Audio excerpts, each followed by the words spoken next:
Հայաստանում գրանցվել է 7 օֆիցիալ դեպք հոնկոնգյան վիրուսի։ Ինչն է հոնկոնգյան վիրուսը։ Դա նոր շտամ է, որը շատ վտանգավոր է, քանի որ իր գենոմը վերջնականապես հետազոտված չի եւ չգիտեն ինչ հետևանքներն են լինելու հիվանդների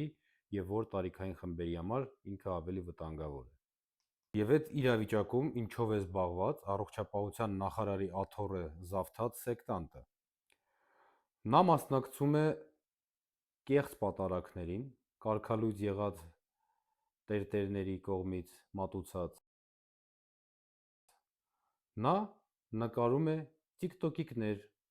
որտեղ ինքնագովասանքով է զբաղված եւ ժամանակ է սպանում։ Հարգելիներս,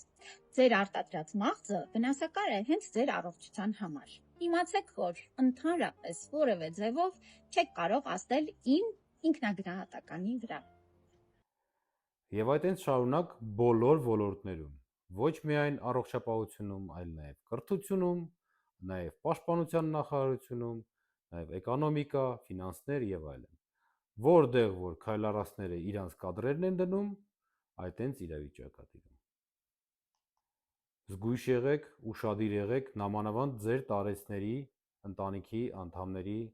նկատմամբ։ Վիրուսը իրականում շատ վտանգավոր է ու պետք է զգուշորեն դուրս գալ մարդամեջ։